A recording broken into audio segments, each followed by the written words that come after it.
Lalit Shastri, when he was heading the Hindu bureau for the central Indian state of Madhya Pradesh, had done an exclusive investigative report for his newspaper to expose how some unscrupulous companies were producing fertilizer only on paper and pocketing the subsidy meant for bumper crops and farmers' welfare. Shastri's exclusive story in the Hindu in the early 90s led to a meaningful discussion in Parliament.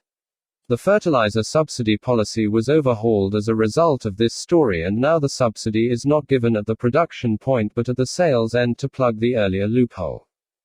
Lalit Shastri now speaks up and gives a first-person account of his contribution and how the national fertilizer subsidy policy was overhauled in the 90s of the 20th century to prevent leakage and siphoning of funds running into millions, all in the name of fertilizer subsidy. After this news was published with proof in the Hindu, the Enforcement Directorate had swung into action. It levied a huge fine and arrests were also made. After Parliament discussed the issue threadbare, the subsidy regime was transformed completely and it was decided to give subsidy at the selling and not at the production point. The year was 1991-92.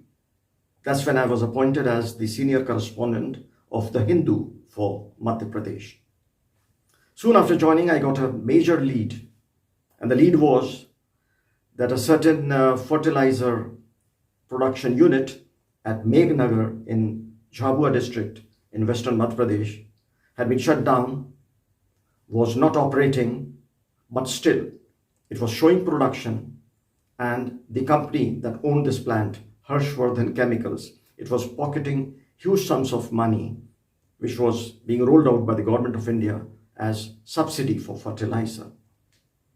Now this was reason enough for me to start investigating this before I could push a news story for publication. I went to Meghnagar, visited the site where the plant was, and what I saw was a rickety, rusted, shut down plant. There was not a soul around except one person, the guard stationed at the gate. There was a guard's room, and I found this person in the guard's room, and he was half asleep, and he sat straight as he saw me. There was a table in front of him. There was a register lying there. I thought it's a visitor's register, and as I engaged him in a conversation, I could manage to open the register and take a peep. What I saw was there were columns in the register, and it mentioned names, address, the quantity of fertilizer purchased, and the mode of transport. It also had entries regarding the arrival of tankers carrying acid, their registration number and dates on which these tankers had arrived at the plant. And looking at the plant, which was all shut down, one did not have to imagine, one knew straight away that all this was concocted. All this was being concocted methodically. So as I glanced through the register, I saw one entry which caught my attention. It mentioned the name of the person as Ramu, occupation, farmer, address, Sagar. Now Sagar is a district which is far removed from Meghnagar in Jhabua. Sagar district is almost 400 to 500 kilometers from Meghnagar. And the mode of transport shown was bullock carts, and the quantity of fertilizer picked was 2 tons. I noted this down, I jotted it, and as I flipped through the pages, I found that there were certain entries where it showed that acid had been dropped at the plant by tankers. Their registration numbers were there. I noted those registration numbers. From among many, I found that 2 registration numbers were from Indore. And on my way back from Jhabua, I stopped over at Indore, went to the RTO office, and when I checked up, I found that these registration numbers were for 2-wheelers, mopeds, and not any tanker. So I was now fully armed with a lot of information, a lot of evidence to seal the story. But I decided I will conduct a bit more of probe, and my investigation continued.